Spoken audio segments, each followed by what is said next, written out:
पद्म पुराण अनेक प्रसिद्ध धार्मिक पुराणों में से एक है। ये पुराण सबसे बड़े पुराण स्कंद पुराण से छोटा है, पर बाकी सारे पुराणों में से सबसे बड़ा और विशाल पुराण है। इसमें 55,000 श्लोक मिलते हैं। इसमें उपाख्यान और कथनों को ज्यादा महत्व दिया गया है। इसमें पुराने राजा महाराजा और महान पुरुषों के बारे में बताया गया है। अन्य पुराणों द्वारा जिस कथाओं का वर्णन मिलता है, यहाँ वही कथाओं का वर्णन दूसरी तरह किया गया है।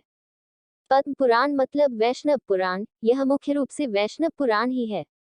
इस पुराण में विष्णु पुराण के साथ साथ भगवान शिव का भी वर्णन मिलता है। इस पुराण में भगवान विष्णु को ब्रह्मा और महेश से सर्वोच्च बताया गया है। पद्म पुराण में विष्णु की उपासना को सात्विक, ब्रह्मा की उपासना करने वाले पुराणों को राजस और शिव की उपासना करने वाले पुराणों को तमस की श्रेणी में रखा गया है। पद्म पुराण 5 खंड में विभाजित है। 1. सृष्टि खंड, 2. भूमि खंड, 3. स्वर्ग खंड, 4. पाताल खंड, 5. उत्तर खंड। अतिरिक्त सागर खंड और ब्रह्म खंड का उल्लेख भी मिलता है। 1. सृष्टि खंड, इसमें 82 अध्याय मिलते हैं। इसमें मानवों की शांत तरह की सृष्टि रचना का उल्लेख मिलता है। इसमें तीर्थों का वर्णन और कार्तिकेय, नरकासुर आदि कथाओं का वर्णन भी मिलता है। इसमें श्राद्ध कर्म, 7 सागर, द्वीप तथा पर्वतों का वर्णन भी विस्तार से बताया गया है। इसमें चतुर्थी तिथि तथा शुक्ल पक्ष के मंगलवार का श्राद्ध कर्म का विशेष महत्व बताया गया है। कहते हैं ये दिन को जो श्राद्ध कर्म करता है उसे प्रेत्योनि नहीं भोगनी पड़ती। भगवान श्री राम के पिता का श्राद्ध कर्म भी पुष्कर में उन्होंने किया था, इसका उल्लेख भी मिलता है। तारकासुर के वध की कथा भी मिलती है। इसमें तुलसी और आंवले का अति वखान किया गया है। तुलसी के पौधे की महिमा आते गई है कि जिसके घर में तुलसी का पौधा होता है वहां प्रेत, भूत, बाधा, रोग आदि प्रवेश नहीं करते।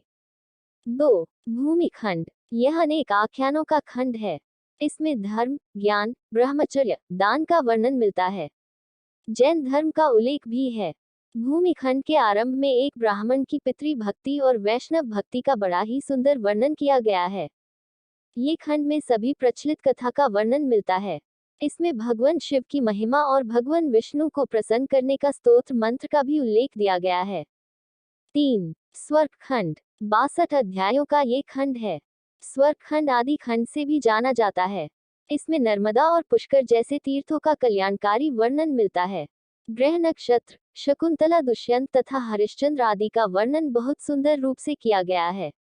इसमें भारतवर्ष की सभी नदियों, पर्वतों और राजाओं का वर्णन मिलता है। एकादशी व्रत का अति महत्व बताया गया है। वर्णन है कि सभी व्रतों में एकादशी व्रत का इतना महत्व बताते हैं कि इस व्रत से भगवान विष्णु तुरंत प्रसन्न होते हैं। 4. पाताल खंड, इस खंड में रावण वध करने के पश्चात भगवान श्री राम की कथा का वर्णन मिलता है। इसके अलावा भगवान श्री कृष्ण, नारद जी, रावण तथा रक्षा के बारे में भी वर्णन मिलता है। कृष्ण अवतार, राम अवतार की अलग अलग कथा का वर्णन किया गया है। 5. उत्तरखंड, पद्म पुराण 12वीं शताब्दी के बाद का माना जाता है। उत्तरखंड में सती पत्नी तुलसी वृंदा, जलंधर राक्षस कथा का वर्णन है। इसमें हरिद्वार, गंगा अवतरण, काशी, प्रयाग तथा गया तीर्थ का वर्णन मिलता है। इसमें बलि, वामन, तुलाधार की कथा का वर्णन मिलता है। इन कथनों और आख्यानों में से यह सीखने को मिलता है कि धर्म का पालन करते हुए सरल जीवन जीना कई कर्मकांडों और अनुष्ठानों से ज्यादा लाभदायक और कल्याणकारी है। पद्म पुराण में इससे जुड़ी एक प्रचलित मार्कंडेय ऋषि की कथा भी मिलती है। एक बार मुकुंदु नामक एक गुणी व्यक्ति थे। उनकी कोई संतान नहीं थी। संतान प्राप्ति हेतु उसने और उसकी पत्नी ने घोर तपस्या की। तपस्या सफल होने पर उनको पुत्र की प्राप्ति हुई। उनका पुत्र सर्वगुण संपन्न और अति तेजस्वी था। एक बार एक तपस्वी उनके यहाँ पधारे, तब बालक ने आशीर्वाद लिया। आशीर्वाद देते समय ऋषि कुछ चिंतित दिखाई दिए। तब मुकुंदु ने उनसे पूछा, क्या हुआ, कुछ बताइए।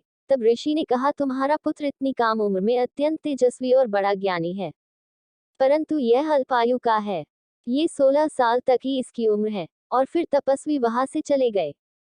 फिर मुकुंदु ने मार्कंडेय को अधिक से अधिक शिक्षा और धर्म का ज्ञान दिया। फिर मुकुंदु ने कहा, तुम जिन तपस्वी और ज्ञानी को देखो उनके पैर छू के आशीर्वाद जरूर लोगे। मार्कंडेय ने ऐसा ही किया। जो भी ऋषि या तपस्वी वह से गुजरता वह उनका आशीर्वाद जरूर लेता।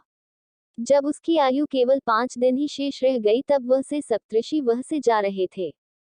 मार्कंडेय ने उनका आशीर्वाद लिया। तब सप्तऋषि के मुख से आयुष्मान भव का आशीर्वाद निकला। फिर सप्तऋषि ने देखा कि इसकी आयु तो केवल 5 दिन ही शेष है। अब ऐसा क्या करे कि मेरा आशीर्वाद झूठा ना हो। तब सप्तऋषि बालक मार्कंडेय को ब्रह्मा जी के पास ले गए। ब्रह्मा जी ने उस बालक को देख आयुष्मान भव का आशीर्वाद निकला। तब सप्तऋषि ने कहा, बालक की आयु केवल 5 दिन ही शेष है। अब ऐसा उपाय कीजिए कि मेरा और आपका आशीर्वाद विफल न हो। तब ब्रह्मा जी ने कहा कि यह बालक मार्कंडेय को मेरी आयु के बराबर आयु मिलेगी। इस तरह ब्रह्मा जी से वरदान पाकर वह ब्रह्मा जी के समान आयु पाकर चिरंजीवी हो गए। यह आगे चलकर विख्यात परम ज्ञानी ऋषि मार्कंडेय बने। उन्होंने अनेक चतुर्युग देखे और जीवित रहे। इसीलिए पद्म पुराण में बताए गए ज्ञान, गुण, शिष्टाचार, सदाचार को यज्ञों और अनुष्ठानों को कई गुना लाभदायक और कल्याणकारी बताया गया है।